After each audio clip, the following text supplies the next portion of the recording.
Hi சொந்தங்களே, எல்லாரும் எப்படி இருக்கீங்க? நல்லா இருக்கீங்களா சொந்தங்களே? இன்றைக்கி நாம் பார்க்க போகிற மீன் தாங்க விலாங்கு மீன். விலாங்குடா கையில் சிக்காதுடா.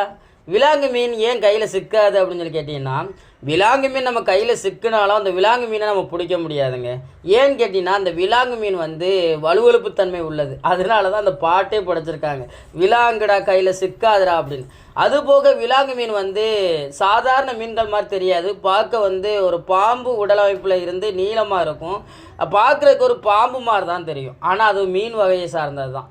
இந்த மீன் வகையை நான் ஒரு மீனவனாக இருந்தும் நான் சாப்பிட்டது கிடையாது. அது சாப்பிடாத காரணமே அதோடைய உடலமைப்பு அப்படி நீளமாக இருந்ததுனால தான். இது ஒரு பாம்பாக்கணும் அப்படின்னு சொல்லி நம்ம சின்ன வயசில் பார்க்க ஆரம்பித்தது. பின்னாடி நம்ம விவரம் தெரியவும் தான் இதுவும் ஒரு மீன் வகை தான் அப்படின்னு சொல்கிறது வந்து நம்மளுக்கு தெரிய வந்துச்சு. ஆனால் இந்த விலாங்கு மீனை வந்து என்னோட கடலுக்கு வரக்கூடிய நண்பர்கள் வந்து சாப்பிட்ருக்காங்க. சாப்பிட்ட ஒரு சில பேர் சொன்ன ஒரு விஷயம் என்னென்னா, சாப்பிட்றதுக்கு அவ்வளோ ஒரு அருமையாக இருக்குது, ஆனால் என்ன விலாங்கு மீனில் வந்து அதிகமான முள்கள் இருக்குது அப்படின்னு தான் சொல்லியிருக்காங்க. நீங்கள் இந்த விலாங்கு மீன் சாப்பிட்ருக்கீங்களா, சாப்பிட்டதில்லையா அப்படின்னு சொல்கிறத வீடியோக்கில் கமெண்ட் பண்ணுங்கள். நான் இன்ன வரையும் சாப்பிட்டதில்லைங்க.